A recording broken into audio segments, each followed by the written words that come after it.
back to Change Ed, your favoriteest podcast in all of podcast world. We are super fortunate to be able to be here at PETE&C. We are here at the Hershey Hotel on location for the Steel Summit, and we have two fabulous, well-informed, super knowledgeable guests with us. But first, let's start with everyone's favorite part. My name is Andrew Kuhn. I am your host of the show. I'm an educational consultant for Montgomery County Intermediate Unit. Here with us is Patrice Semichek, an educational consultant out of the Montgomery County Intermediate Unit. And no, I didn't get an introduction or anything. Favorite co-host. Favorite co-host. Yes, because also with us, moved up from temporary to slightly committed co-host. I'll change my Facebook status. Yeah, that will make it. It's complicated. Jason Zimmerman, great to have you back. Thanks. Glad to be here from IU13 and teaching and learning consultant of STEM. Great to have you here. Thank you. Again. Glad to be here. And with us, we have two guests from the Appalachia Intermediate Unit number 8. We have Brenda Calhoun and Lori Rodgers.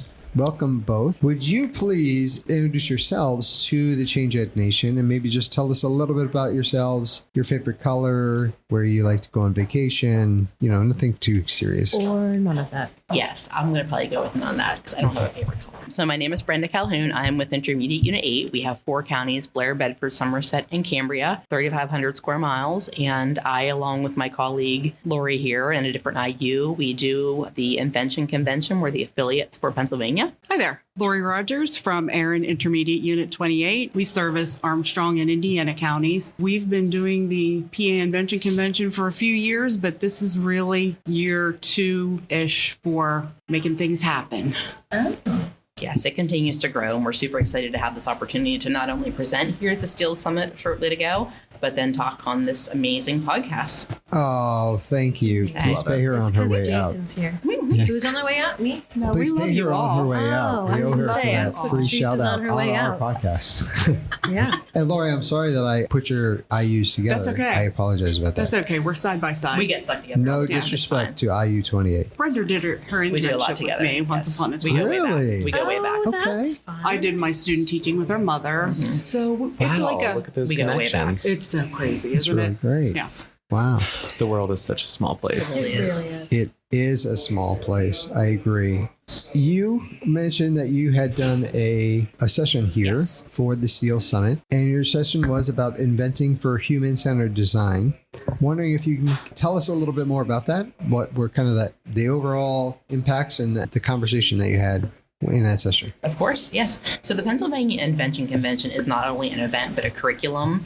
And we really focus on the empathy that students bring to their ideas and how they invent things. And we realize through this process the connection over into the steel standards. And as I work with Lori, she has done a little bit more with the steel standards than I have.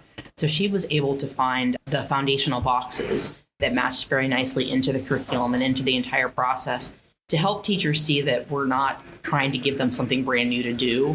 It's just an option, and there are lots of options out there. This is just a program that we have found success with here in Pennsylvania, and we love to give the students that authentic audience and the option to move from virtual or regionals up to states here on Wednesday at PETE&C, and then beyond that, possibly even to nationals, where they have a really amazing experience with patent lawyers and judges, and it really goes a long way. So what kind of stuff are they inventing? Like, what have students done in the past that has kind of been really cool? It is amazing. You name it, they've invented it. Yes. I mean, it's a gamut. Yeah, oftentimes it's something that's simple, but really just kind of mind-blowing.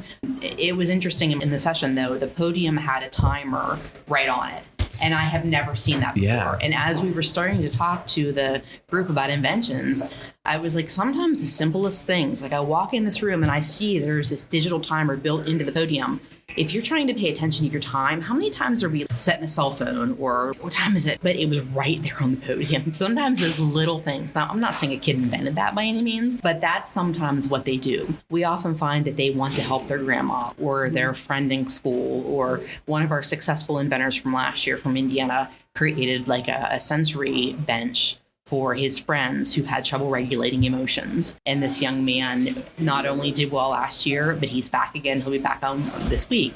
So it's really fascinating for us to see these kids bring an idea and then continue either refining that idea or have brand new ideas, and they kind of know what they want to accomplish. It's really fascinating. I really like that your event allows for kids to come back and reiterate their thought. I've been a part of multiple student events in the past where it's done the minute you enter it in the competition. And I think that does a disservice to kids to really understand what it really means to be a scientist or an engineer or an inventor. Because there's never really a done. You're never really done in the process. Right? Yeah, so I always can be improved. Deeply appreciate your event allows for them to come back and say, I've learned something new this year and I want to take it to the next level. That's awesome. Seeing inventions that are a little bit not realistic, but that's okay. There's nothing wrong with that. It's a process. Not every invention is going to change the world, but it's one step in the right direction to something that will. And that's something that they're interested in. Yes. And in turn, they're learning about that and how to make that better. Or maybe it's not an idea that's going to fly and I might need to start back at ground zero. So. And I think when you're looking at inventing something or you're looking at innovation, you have to remove any guardrails that you have and like frameworks in your mind, because if you don't, you're going to be limited to the things that you already know exist or to the things that are surrounding you. So when you take the approach of anything goes, and that's what I've done, I coached Odyssey of the Mind for about 8 years at my school district. And I would always tell the kids, when we're brainstorming, everything and anything is possible. Right. Because if you go from there, we can always scale back to what's doable and feasible within our time frame. We can add those things later. But it's hard to add the creativity once the train has already started moving. Yep. And I love that, where it's okay that they're kind of outlandish or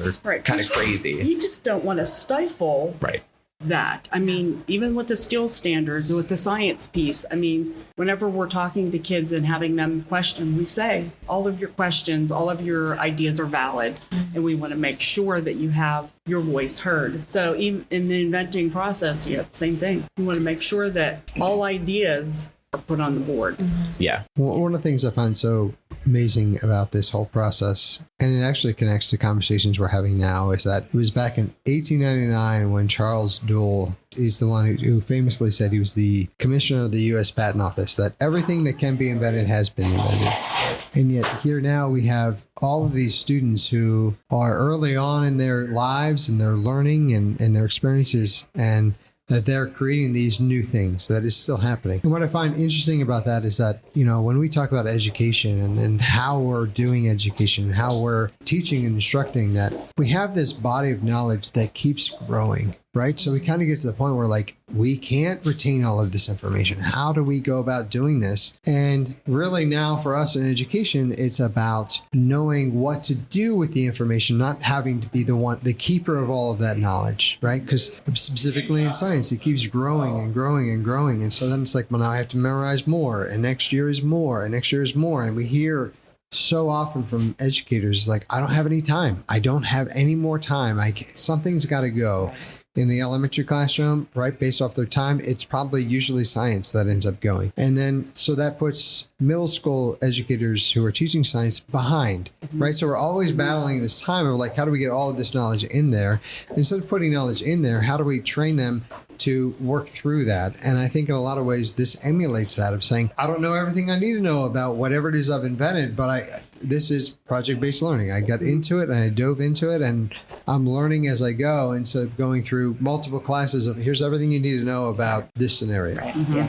It's fascinating too, because not only do the kids come up with the idea, they also create a logbook where they talk about their failures and how they've changed their ideas. Sometimes their idea changes 100%, and that's fine. And they also have to pitch either to a video or to live judges. So they get that experience with the public speaking of people that they don't know. That's really interesting to see who shines with that. And sometimes it's not the kids you would expect, but it's a skill. I mean, Jason, you and I were just talking about public speaking. Yeah. It's really something that we want to see kids be able to do successfully. Yeah. In a meaningful way. Yes. That's what I find so impactful about this. There's a meaning attached to it. and probably I would assume a passion for what they're talking about, like you guys said. So it makes it a little bit easier to publicly speak about something you've devoted an entire year to, and being able to have conversations, especially for young people, in front of adults that are judging them. That's very uncomfortable. It is. And so I think that this does like the whole gamut of everything we're talking about for what we want Steeles to actually be. And you've been doing it for how long? 2015. 2015 was the first year. Why did I think it's so much longer than that? That's awesome. It feels like it's been around forever. You two are Steele's OGs. You're the original gangsters. Before Steele's is Steele's, you were out there paving the way. It's true. Okay. I'll take the back. At least for the engineering and technology realm. But I mean, a lot of kids do tie in science to their inventions. I mean, when we were at nationals last year, some of the high school level inventions mortified me because I had no idea what they were talking about. I mean, it was very, very intense. Yeah. Their ownership of those projects and how it just gives me a lot of hope for our future, because these kids are they're the future. They are changing the world. I think about that with when we look at these standards, right? For Steeles, they're, now going to be in law, right, for 2025 of implementation across the state, and how important that equity piece is, that every single kid is getting the opportunity to have those standards provided to them through their education, so that they have the potential to create something, to be that inventor. And not every kid is going to be an engineer, a scientist, a biologist, or whatever, but it's providing them with the opportunity to say, is this going to be a passion for you later in life? And we want to make sure that you had the opportunity to know whether that is going to be something you're going to pursue, right? So that there's not this like untapped potential that could have been. And I think that's what we see sometimes. Like there's really good pockets of things that happen. And we're like, we want that to be everywhere. Right. Those opportunities to be everywhere. Yes. Not that everyone has to do it to that level, but all kids have ideas. Yeah. And sometimes they're not necessarily invention per se, but they're an idea. They're, sometimes kids want to call it a hack. Okay, that's fine. But if you're doing something better or making your life better or your friend's life better, so be it. Let's go with it. Let's put it into play. Right. We've talked about a lot of really great and amazing things. I love all of the connection, and my big takeaway was how powerful integration is, right? Not separating out what we're learning, but combining them all together. Learning to learn, not learning specific content at one given time. I really took away a lot with that equity piece that Jason was talking to, but also what I was hearing and what I love about what you're talking about is empowering learners. Yes. Empowering them on their journey, not the journey that we dictate for them, but the journey that they're going on, and being able to rise them up as individuals to then change the world. Yes, they have that ownership over the work they're doing. Right. So. And it gives you chills to see it. So come on over and take a look at the inventions on Wednesday. And bring That your sounds blanket, because awesome. you're going to have the chills. Bring a blanket or a sweatshirt. But see, we have jackets from Invention Convention, and they convert into backpacks. So it's an invention. Wow. Yes, that one of the kids through the program, it just like folds up, and we demonstrated at the end I of the love session. that. That's and the amazing. participants were like, oh, so it's just We're wearing an There's good invention. Yeah. I know. My jaw is on the floor currently. Right? Seriously. Well, on behalf of the entire Change Ed team, thank you for tuning in. Thank you for being here with us today. And we want to encourage everyone to go find your invention or a student who's going to invent. Which is any student. Yeah, which is everyone. We can all invent. Yeah. Right? We can. Yeah. Cool.